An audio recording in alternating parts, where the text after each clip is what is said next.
Assalamualaikum semuanya, kembali lagi bersama Wong Anime. Dan selamat datang di Zona Isekai. Pada kesempatan kali ini, tidak seperti sebelumnya di mana Wong Anime hanya membahas anime, manga, atau light novel semata. Maka di video ini Wong Anime akan membahas mengenai game. Tentu aja game ala anime. Kalian siap? Silahkan ditonton videonya.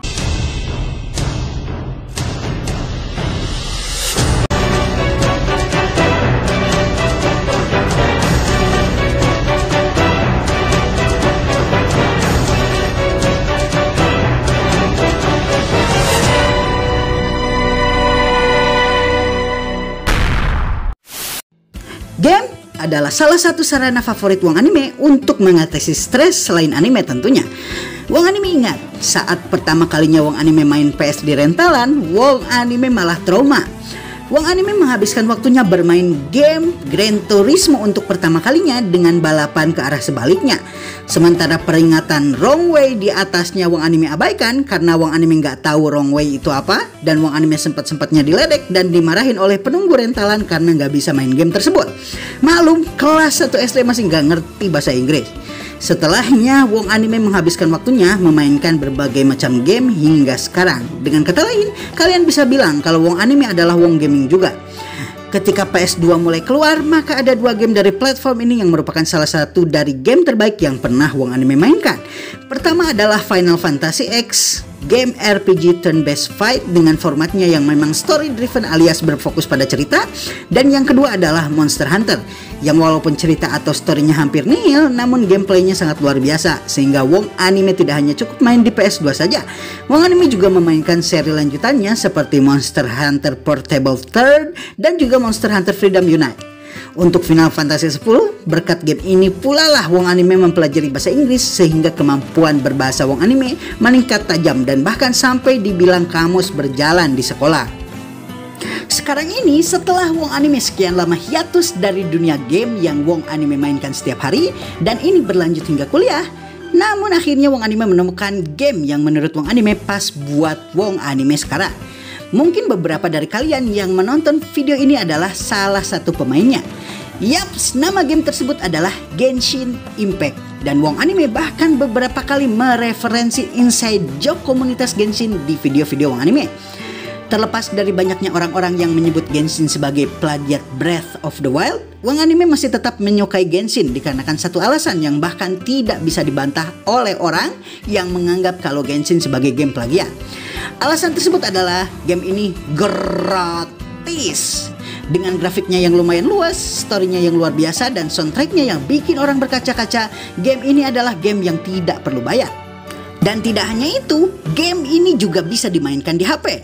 Walaupun untuk masalah HP kita mesti agak merogoh kocek dan mengeluarkan modal yang lumayan untuk memainkannya. Tapi kalau kalian bisa memperoleh HP dengan spek yang cocok atau punya PS4 dan PS5 atau punya PC gaming, maka kalian mungkin akan menemukan salah satu game terbaik yang pernah kalian mainkan. Dan kemarin di Game Award 2021, Genshin Impact mendapatkan penghargaan sebagai game mobile terbaik. Walaupun yang kasih penghargaan salah pelafalan. Genshin Impact. Nani? Game Genshin Impact ini menceritakan mengenai sang protagonis Aether atau Lumine. Tergantung kalian memilih karakter yang mana. Wong Anime sendiri menggunakan Aether, jadi Wong Anime akan menceritakan dari sudut pandang Aether. Aether ini adalah seorang pengembara luar angkasa yang ketika sampai di suatu planet kemudian dihalangi oleh dewa tidak dikenal dan kemudian menangkap Lumine dan membuat Aether tidak bisa melakukan perjalanan. Di sebuah benua bernama Tivat, dia kemudian terdampar dan terjebak dan ini membuatnya tidak bisa melakukan perjalanan menjelajahi alam semesta seperti sebelumnya. Dia kemudian melakukan perjalanannya bersama Paimon yang kebetulan tertangkap oleh alat pancingan Aether saat dia mencari ikan untuk dimakan. Dan petualangannya mencari adiknya pun dimulai.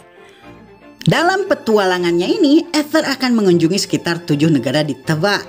Negara-negara tersebut adalah Mondstadt, Liyue, Inazuma, Sumeru, Natlan, Fountain, dan terakhir Snezhnaya. Setiap negara tersebut memiliki budayanya masing-masing yang terkadang diambil dari negara-negara di dunia nyata. Liyue sebagai contoh mengambil negara Cina sebagai referensi budaya dan politiknya. Inazuma mengambil Jepang di era Keshogunan, sedangkan Snezhnaya mengambil negara Rusia sebagai referensi mereka. Sehingga kita sebagai player akan merasakan suasana yang berbeda setiap kali masuk ke suatu negara. Masing-masing negara tersebut mewakili 7 elemen di Teyvat dan ini menunjukkan pula ciri khas mereka. Sebagai contoh, Mondstadt, negara pertama yang akan dikunjungi, dikuasai oleh Anemo Archon alias dewa elemen angin. Maka dewa yang bernama Barbatos ini menjunjung tinggi kebebasan dan inilah ciri khas Mondstadt sehingga negara ini tidak memiliki pemerintahan formalnya sendiri. Pada negara kedua yaitu Liyue, yang berkuasa di sana adalah Geo Archon alias dewa bumi yang dikenal sebagai Rex Lapis. Rex Lapis ini kemudian dikenal sebagai dewa kontrak dan perjanjian dan di tempat inilah transaksi perdagangan pertama dimulai. Ketika kita memasuki negara tersebut satu persatu, maka kita sebagai player akan segera menemukan masalah yang biasanya berasal dari filosofi dan kebudayaan tiap-tiap tempat.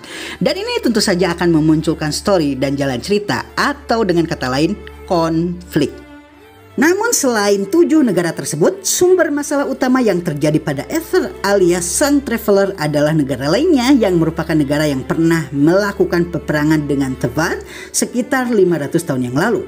Negara ini memiliki nama Khandria dan dikenal karena teknologinya yang maju dan penggunaan kimia yang pada dasarnya merupakan tingkatan alkemi yang tidak hanya mampu menciptakan benda mati, tapi bahkan benda hidup juga.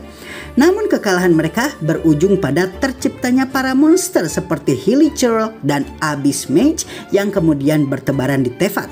Dan merekalah pada umumnya musuh yang harus kita hadapi di game Genshin Impact ini. Ketika kita membicarakan betapa sinematiknya game ini saat adegan-adegan epic, maka Wong Anime sekali lagi merasakan nostalgia. Beberapa adegan yang ada di game ini mengingatkan Wong Anime pada adegan Final Fantasy X seperti misalnya dalam pertarungan melawan Sin ketika arc utama Liyue. Walaupun pada dasarnya game ini memiliki gaya anime dalam animasinya, namun grafiknya merupakan salah satu yang terbaik ketika membicarakan adegan-adegan sinematik. Bahkan kalau kalian memainkannya di HP sekalipun. Kalian akan menemukan betapa indahnya game ini ketika kita memasuki wilayah-wilayah tertentu dan kita bisa melihat pemandangan yang luas sejauh mata memandang dan bisa melihat keindahan-keindahan alam yang berada di sekeliling kita. Di event-event tertentu, kita bisa melihat kota-kota yang kita kunjungi berada dalam keadaan yang berbeda. Sebagai contoh, di Lantern Festival, kita bisa melihat lentera-lentera menyala dan berterbangan yang tentu saja menambah keindahan kota tersebut.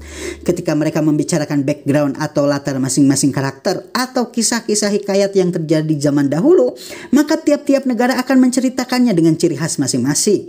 Mondstadt akan menceritakan background suatu karakter atau sejarah dan kisah menggunakan gaya pengamen harpa dengan sair-sair yang ujungnya berima. Sedangkan di Liyue akan diceritakan dengan gaya pendongeng atau opera yang kemudian disajikan dengan visual yang luar biasa menggugah jiwa. Dan ini merupakan pengalaman yang luar biasa. Salah satu keunggulan game ini daripada game HP lainnya adalah musiknya yang diramu sedemikian rupa secara profesional. Setiap karakter memiliki tema musiknya tersendiri dan setiap kota atau negara memiliki theme song yang mewakili budaya dan filosofi mereka masing-masing.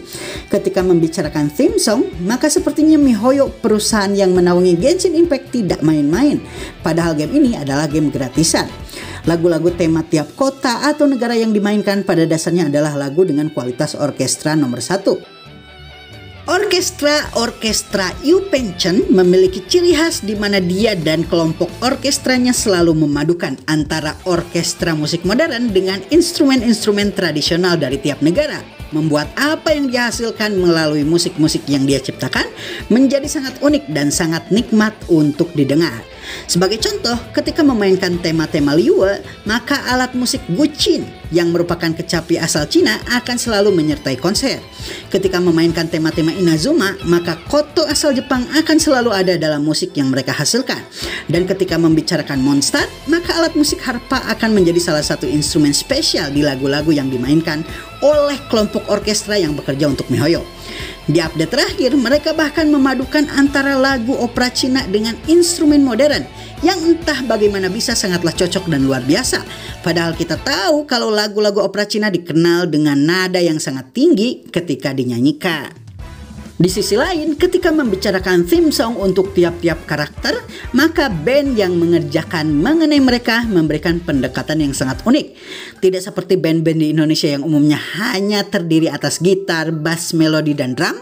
Untuk tiap karakter-karakter yang ada di Genshin Impact, mereka menggunakan berbagai instrumen yang berbeda ketika memainkan tema untuk tiap karakter-karakter tersebut yang menunjukkan pendalaman karakter yang berbeda-beda untuk setiap karakter yang dimainkan di game ini. Entah mereka playable karakter ataupun bukan. Kalau kalian ingin mengapresiasi musik-musik yang ada di game ini dan ingin mendengarkan masterpiece yang luar biasa, maka silahkan kalian tonton video Genshin Concert 2021 Melodies of an Endless Journey dan rasakan perbedaannya dengan soundtrack-soundtrack lainnya yang pernah kalian dengar. Karakter. Oke, unsur ini mungkin merupakan bahan pertimbangan yang paling besar bagi kalian yang memainkan game-game keluaran MiHoYo, terutama Genshin Impact. Apalagi kalau bukan waifu dan husbando. Walaupun Wong Anime adalah pemain F2P alias gratisan, atau dengan kata lain golongan yang tidak pernah menghabiskan waktunya, maksudnya uangnya di dalam gacha dan menganggap kalau itu sebagai bentuk penghamburan, kita akui kalau karakter-karakter yang ada di Genshin adalah karakter-karakter yang memiliki tidak hanya desain karakter yang luar biasa, namun bahkan cerita latar belakang mereka, sifat-sifat mereka, keanehan mereka masing-masing, dan tentu saja gameplay mereka membuat kita selalu ingin mendapatkan mereka.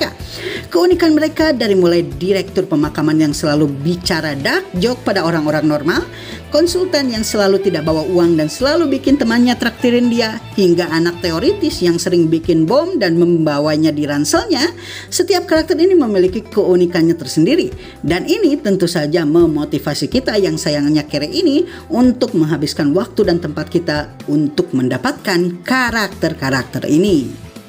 Baiklah semuanya, itulah video mengenai Genshin Impact. Tentu saja berdasarkan opini dan pendapat Wong Anime yang memainkannya, terutama nilai plus dari game ini dan apa yang membuat Wong Anime sangat menyarankan kepada kalian untuk memainkannya jika kalian memiliki daya, upaya, dan gadget yang sesuai. Beberapa dari kalian mungkin menanyakan kenapa gameplay dan mekaniknya nggak dibahas. Namun menurut Wong Anime, hal-hal yang telah dijelaskan di video ini, Wong Anime rasa cukup untuk membuat kalian tertarik dengan game ini. Dan dengan ini, Wong Anime mengakhiri videonya. Assalamualaikum dan sampai jumpa lagi di video selanjutnya.